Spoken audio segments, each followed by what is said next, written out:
This week felt like a storm brewing inside my own home. My wife, Clara, didn't shout, didn't fight, but the words she spoke cut deeper than any argument ever could. They weren't big statements, just 5 little things she said, each one like a brick in the wall she was building between us.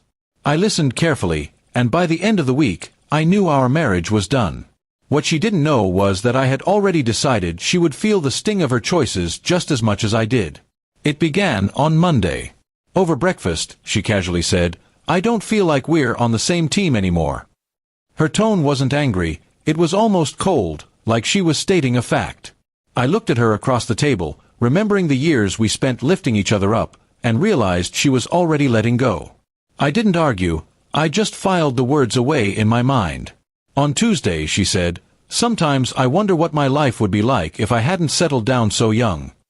That word, settled, burned me alive inside. Settling was what you did for less, not for love. I felt like she was telling me our years together were a compromise, not a choice. That night, while she scrolled on her phone beside me in bed, I stared at the ceiling, already imagining a life without her. Wednesday came with its own dagger. She told me, "You don't inspire me anymore." No hesitation, no softness. Just the blunt truth from her lips. I thought about the long hours I worked, the sacrifices I made, and how I'd built a stable home for us. But in her eyes, that wasn't enough. Inspiration, it seemed, meant excitement, not devotion. Thursday brought the cruelest one yet. She looked me straight in the eye and said, "I don't think I love you the way I used to." That was it. No explanation, no attempt to fix anything. Just a statement of fact. It was the moment I stopped pretending. I knew right then that this marriage was a cage, and she had already found the door out. Friday was the confirmation I didn't even need but got anyway. She sighed over dinner and muttered, "Maybe we'd both be happier if we weren't together." The 5th and final nail in the coffin.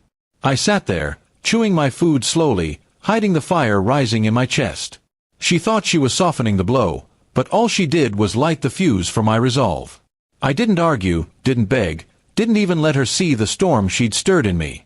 Instead, I smiled politely, nodded, and told her, "You might be right." That night, while she slept, I made my plan. If she thought life without me was going to be brighter, then I would make sure she truly understood what she was losing. Over the weekend, I gathered everything I had built, bank accounts in my name, investments she didn't even know existed, and the business I had started quietly on the side. She thought we only had the modest savings we managed together, but I had worked in silence, preparing for storms just like this one. On Sunday morning, I told her calmly, "I've been thinking, and I agree. We should separate." She looked surprised, as if she expected me to fight for her, to plead. Instead, I packed my bags that same day and left her sitting in the house she thought she controlled. What she didn't realize yet was that the house wasn't hers to keep. Within a week, the legal papers arrived. I had already transferred the deed of the house back into my name. It had always been mine before marriage. The accounts she thought she'd split were far smaller than she imagined. And the real wealth, the business and investments, were locked safely in my hands. Clara tried to reach out, not out of love but out of panic. She said she didn't expect me to move so quickly, that maybe we could talk things through. But her 5 statements echoed in my mind, and I gave her the only reply she deserved. "You made it clear where your heart was." I just listened. Her friends tried to blame me, saying I was cruel for walking away so fast. But they hadn't heard the words she spoke, hadn't seen the way her eyes had gone empty when she looked at me. I hadn't ended the marriage. She had. I simply refused to stand in the ruins and pretend it was a home. Weeks later, I was living in my new apartment, free, focused, and determined.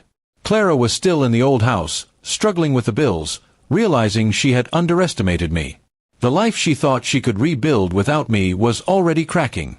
And for once, I didn't feel guilty. She had given me 5 signs that our marriage was over. I gave her one final act to show her I understood, walking away without leaving her anything to cling to. It wasn't anger, it was clarity. She ended us with words. I ended us with action. And as I closed the chapter on that week, I felt nothing but peace. Revenge wasn't in the shouting, or the fighting, or the bitterness. Revenge was in showing her that she had thrown away a man who was far stronger, far wiser, and far more prepared than she ever imagined.